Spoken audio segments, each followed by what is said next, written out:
guys, it's me, Justine again, and I'm going to talk about It Ends With Us by Colleen Hoover. And if you don't know anything about this book, that's insane. I recommend that you get out from under the rock you've been under, because shit's been going on out here. But if you haven't heard of It Ends With Us, basically it gained a lot of fame on TikTok.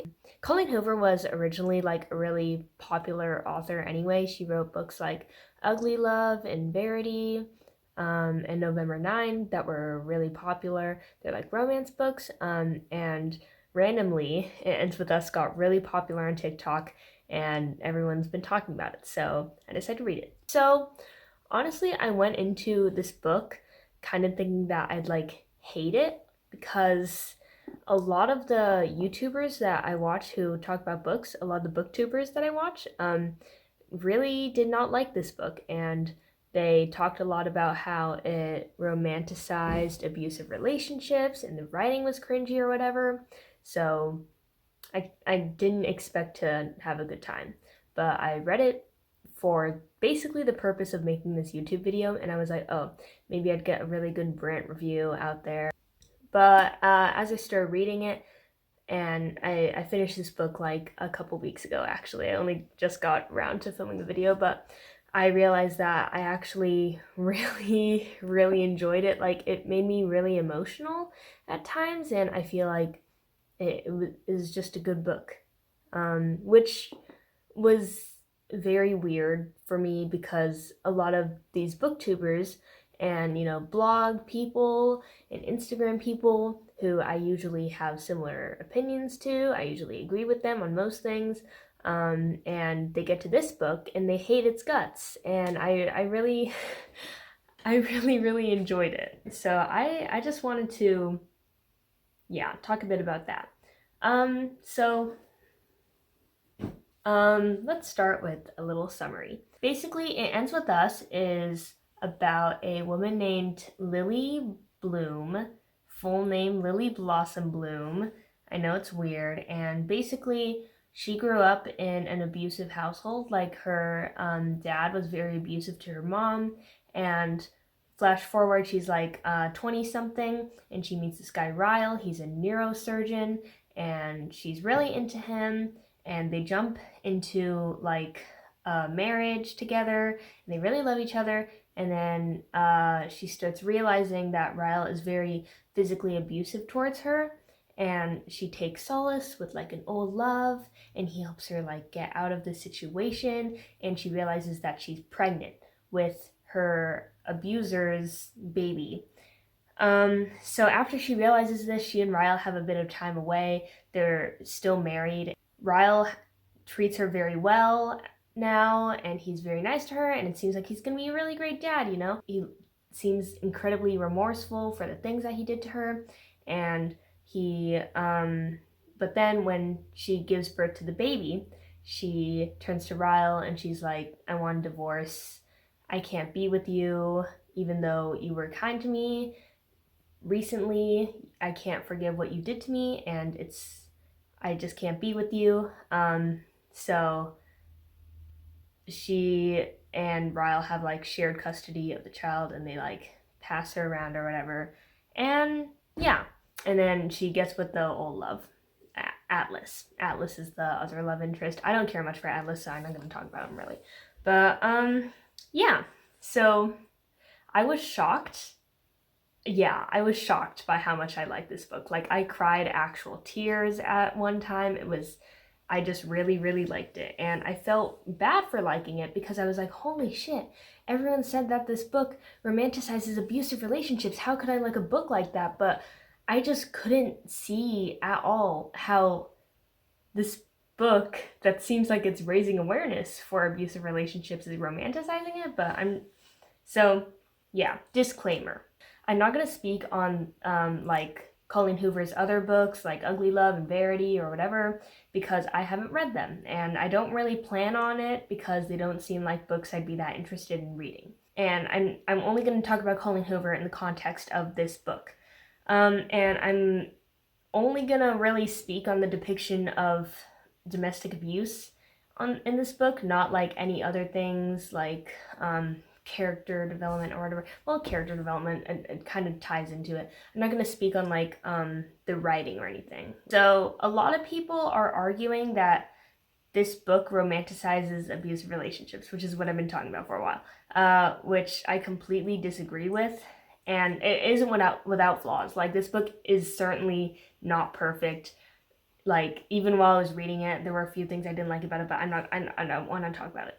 And I'm just going to go through like some common arguments about how this book romanticizes abusive relationships and why this book is problematic, and kind of like debunk them. Because just in my opinion, like, I really don't think it does that. And another disclaimer, please don't get mad at me. If you really didn't like this book and don't, I'd prefer for you to not hate on me. I don't know. Okay, so let's just go. So a lot of these criticisms I found on like Goodreads and Reddit and YouTube. So, okay, number one. A lot of people are very mad that Lily let Ryle see his daughter, that Ryle still has access to be with his daughter, and a lot of people go as far as to say that, like, Ryle should have gone to jail, you know? Like, it isn't good enough for Lily to have divorced Ryle. He should have gone to jail. He should have never been able to see his daughter or whatever. In any other book, I might be able to understand that a little bit, but first of all, I feel like that's incredibly unrealistic. Very few abusers go to jail, you know? Very few abusers have like legal action taken upon them. You know, getting divorced from your abuser is a lot of the times like the best situation for a lot of people, okay? And also, another disclaimer. I've never been in an abusive relationship, but I've done a lot of research on it, okay? So, like, chill out. Like, I've done a research project on it. People are still going to come for me. Why am I even saying that? I also don't think that this book is a handbook on how best to handle your abusive relationship. This book is just how one situation went. And also, the author's note is incredibly important. Basically, at the end of the book, Colleen Hoover comes out and she says, this is based on my mother's experience with her abusive ex-husband, who is Colleen Hoover's father. So in this case, Colleen Hoover is the child in It Ends With Us, you know? So I don't think it's... And a lot of people are also like, oh, I shouldn't have to read the author's note to understand the book. It's like, okay, don't be freaking lazy. Read the author's note. It's part of the book, you know? That's like saying, oh, I shouldn't have to read the prologue or the epilogue to understand the book. It's like, yeah, you should. It's part of the book. You should obviously read this part of the book because it's part of the book. Okay, so in this situation, Colleen Hoover is the child.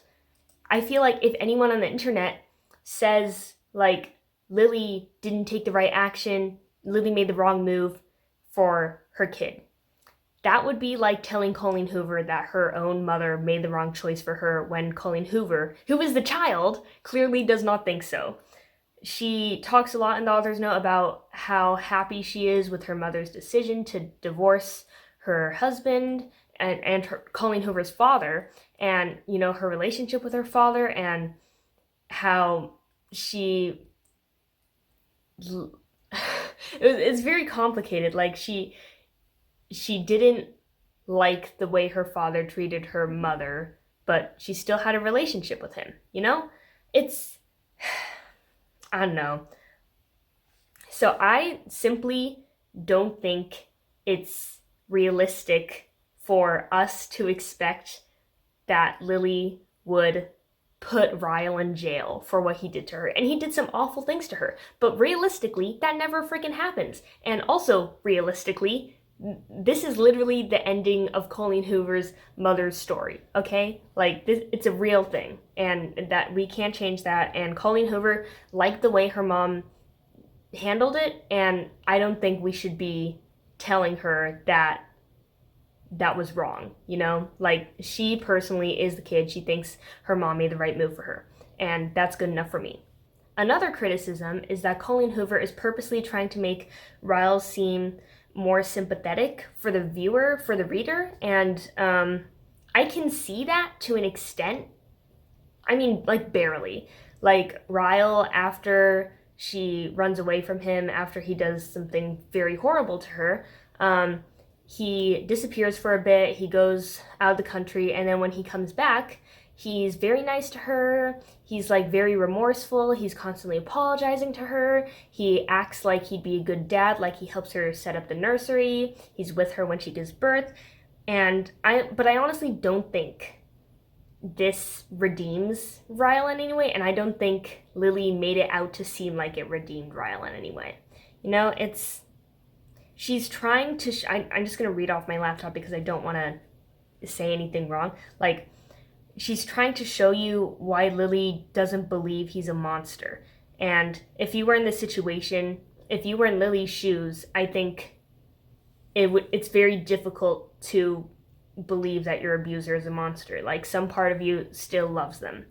And they're trying to show you why it's very hard for Lily to make this decision to divorce him, because in a way, you know, this is the kindness that she saw in Ryle in the beginning, and this is why she fell in love with Ryle, and this is why a part of her still loves Ryle, and this is why it's hard for her to make the decision to leave him, even though it's the right decision. And I don't think the book ever tries to make the reader fall in love with Ryle. Like, in the beginning it does, because we're in Lily's shoes. We are Lily. The point of making Ryle seem sympathetic near the end of the book is to show you why it was difficult for Lily to make that choice, but in the end it still shows that it was good of Lily to make that choice, especially in the author's note, which is a part of the book, okay? Read the freaking author's note. Who gets to the end of a book and you're like, I just read that entire book, but I refuse to read the author's note. I will not read the author's note. That's just weird. Okay, so this point made me the angriest. I read this point a lot, okay? A lot. It was an unrealistic portrayal of abuse because she keeps coming back to Ryle after he does horrible things to her. If you know anything about an abusive relationship, I feel like you'd understand why this is such a stupid, oh my god, I don't want to be so mean, why this is such a ill-informed and ignorant point to make. Basically, a lot of people are saying, like, after Ryle does such horrible, like, some of the things that he does to her, he hits her, he pushes her down the stairs, he basically attempts to rape her, and that one she doesn't come back from. But, like, when after he, like, hits her the first time, a lot of people are like, oh, it should have been over after the first time. You know, like, why the hell, especially since she grew up in a household like that, where she basically said that she never wanted to date anyone who was like her dad, why would she come back after Ryle hit her the first time? Like, me personally, I would never do that. Me personally, you know, like, I don't know, which is so stupid. It's such a stupid thing to say. Like, it's very, very difficult for people to leave, you know? When you believe that you're in love with someone, it's very, very hard to leave, even after they hurt you, you know? Like, he hit her. She was really upset about it. She was mad. She was angry. She was like, oh my god, how could he do that to me? But, you know, he's manipulative, you know? Like, he's manipulating her. He's saying things like, oh, I'd never do that again. I'm so sorry. I love you. And then she thinks on it and she's like, well, is it worth throwing our entire relationship away? Like, I still love him. And she goes back for him. And Colleen Hoover never portrays this as the smart, good thing for her to have done. She's saying that it's unrealistic for Lily, who grew up without, like, not gonna lie, Lily grew up with not really much of a support system. She probably wasn't really educated on these things. Like, it's actually pretty realistic that she would have come back, okay? And we know this is bad. We as the reader know this is bad, okay? Like, I don't know what this argument is, okay? And a lot of people, and my god. And along with that, a lot of people are saying that Lily was weak. Like, Lily is a weak character. She shouldn't, why would she have come back? You know, why does she keep coming back? It's like, I know, and I'm sure you know, everybody probably knows someone who was in an abusive relationship. And I personally know people who were in abusive relationships who I think are incredibly strong, independent women who, like, have, like, their own independent income. Them having been in an abusive relationship and because they found it difficult to leave, that doesn't make them weak women. That doesn't make them a weaker person. And it makes me so like ridiculously angry that someone would even like imply that because Lily decided to come back, it makes her a weak character and it was unrealistic of her to do that. Like, why would you even say that? I don't know, okay? And a lot of people are also saying that why would Lily throw her convictions? This is a actual statement that someone made. Why would Lily throw her convictions out the window because Ryle is hot? And I don't think Lily did that on purpose, okay? Because how abuse works is that they keep pushing your boundaries and they keep pushing your convictions until they've been like, until you realize that he's oh my god, like it's not Lily's fault, okay? Like, she is the victim here. It's not her fault that she found it difficult to leave, okay? It's not. Is so dumb. I literally cannot believe someone said that. This is the opposite of unrealistic. Because abusive relationships, they actually exist in real life, okay? And a lot of the time, people find them difficult to leave, okay? And it's usually not the victim, it's never the victim's fault, okay? So I don't really understand what that point. Another thing that made me very mad, there is a Reddit post. And this Reddit post says, they compared Lily Blossom Bloom to Inej from Six of Crows, one of my favorite book series in the entire world. I love Inej, okay? I love her. Inej is, okay, if you don't know who she is, she's basically like, she's like a girl boss. Like, basically her entire character in Six of Crows is that she's been through a lot of shit in her life. Life's treated her bad. The world's been very cruel to her, but she's still kind. She's still strong. She still keeps her convictions. So this Reddit user's like, oh my god, like, Lily is an example of a weak woman. Inej is a strong woman. And I just think that sometimes people's situations and the education they received and the things that they've learned in life changes what they are able to do, you know? Inej, I personally don't think that Inej would have, you know, stayed with someone if he hit her. But also, Inej was privileged in a way that Lily was not.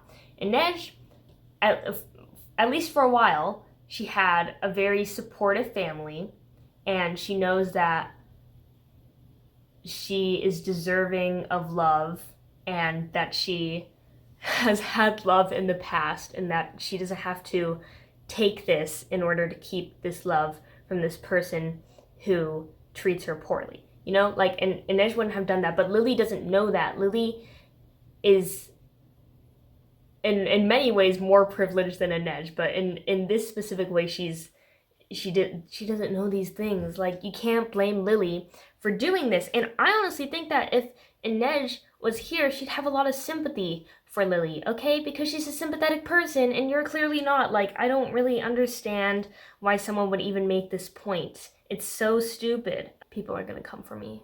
Oh god. Okay, so basically, people who are in abusive relationships and are finding it difficult to leave abusive relationships are not weak or gullible, and you never know what you yourself would do in the situation, because love is very strong, and when you think that you love someone, it's very difficult for you to leave them, even when you know somewhere deep in your brain or your heart or whatever that they treat you poorly. And it's not the victim's fault, it's the abuser's fault. Like, why would you even say that? Another common argument I've seen, and this is used a lot, I honestly think it's a bit of a buzzword at this point, but that Lily is a bad example for impressionable young girls. So, me, I personally would not say that I'm an impressionable young girl. I'm a girl, and I'm like decently young. But I feel like I read, even like when I was a bit younger, I feel like I read a little too analytically to like be influenced in this way, but I feel like I know how impressionable young girls think, and I don't think they're as like stupid as a lot of people are making them out to be, okay? So this argument is used like a ton in media, like in the Mortal Instruments, but it's when it's used properly, it's used in this way. It's saying like, oh, this book romanticizes abuse and creates a bad example for impressionable young girls by when a book like I'm going to shit on Mortal Instruments for a sec. Okay, I love the Mortal Instruments, but you need to recognize this thing about the Mortal Instruments, that Clary and Jace's relationship is not very healthy, and that Jace exhibits borderline abusive behavior towards Clary. And this is a bad example for impressionable young girls because the book at no point ever tells you or shows you that Jace's behavior towards Clary is incorrect and abusive and not healthy.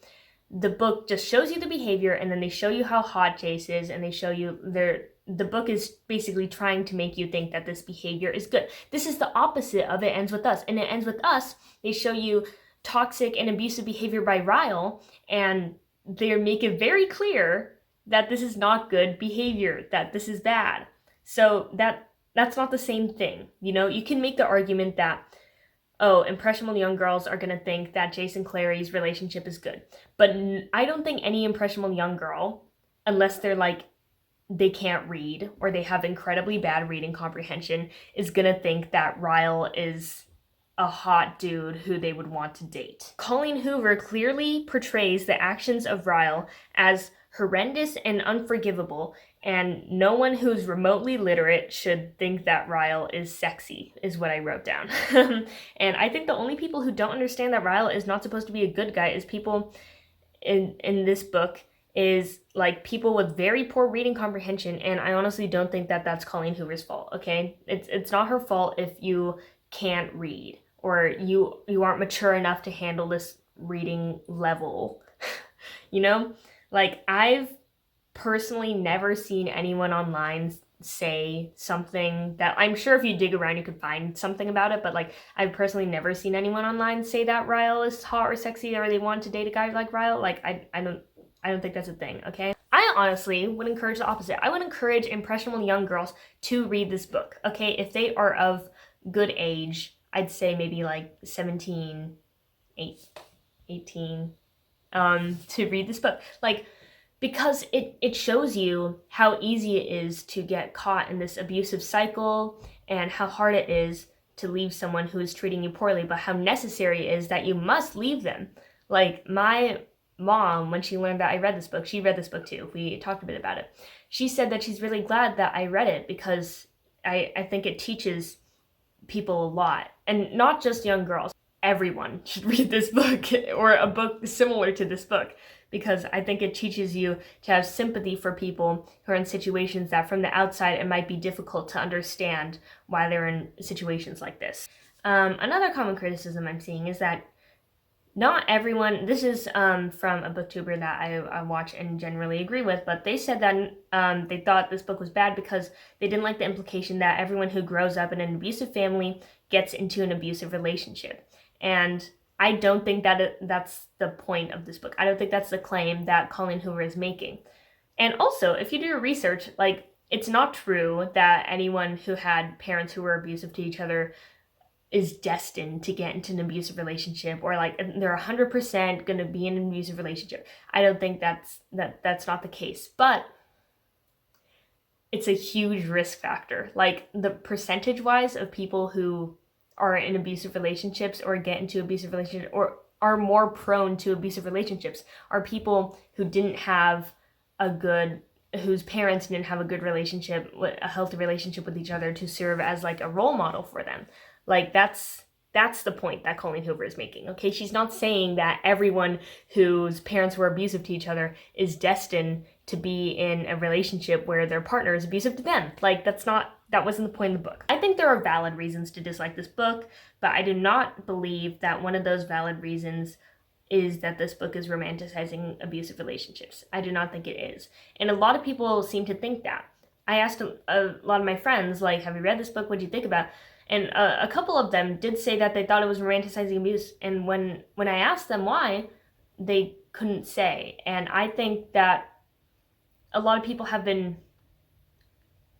I don't want to say like brainwashed by the internet or whatever, but a lot of people just believe whatever they read online and they never take it on themselves to like figure it out actually or do further research to see if these claims are like, and honestly that's me a little bit. Like I spent a very long time not wanting to read this book because I thought that it romanticized abuse and I thought that would be bad and I thought it'd be disgusting, and there are some disgusting scenes, but they're meant to be disgusting. I think the entire coloring book debacle is inappropriate and uncomfortable.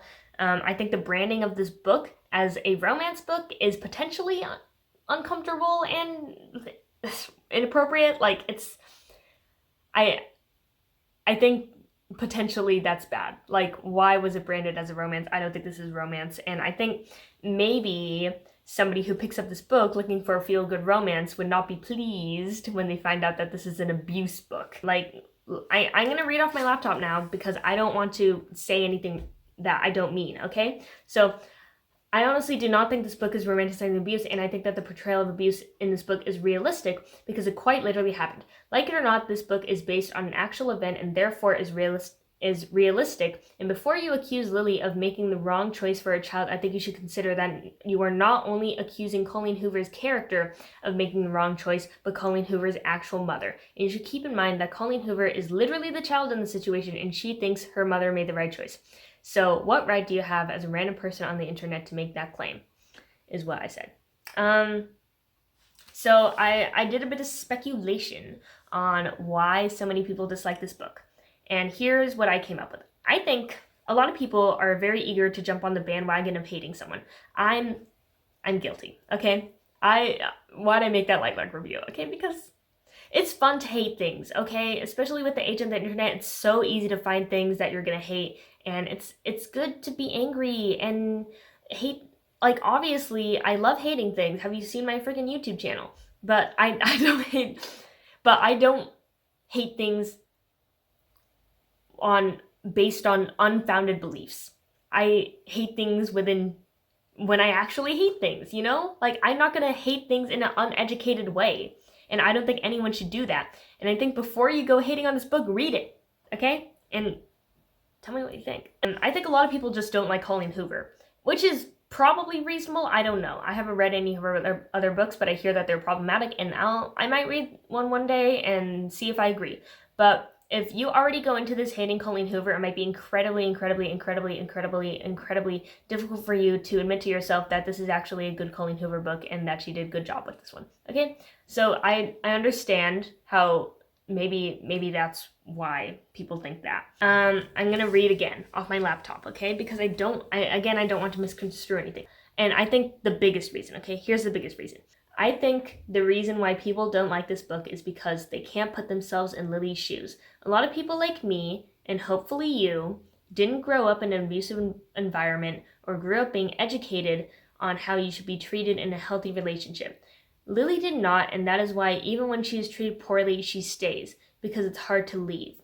Lily is not weak or poorly written for struggling to leave, but the important part is that she did.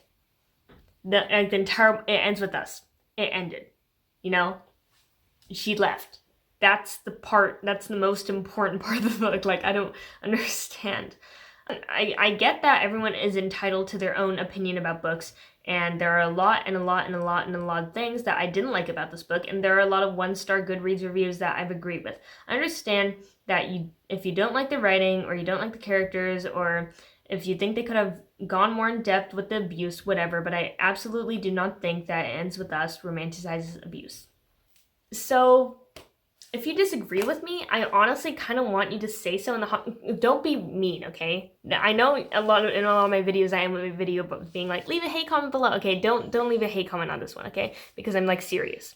If you think that I missed anything, or if you think there's anything else that was like hugely problematic, that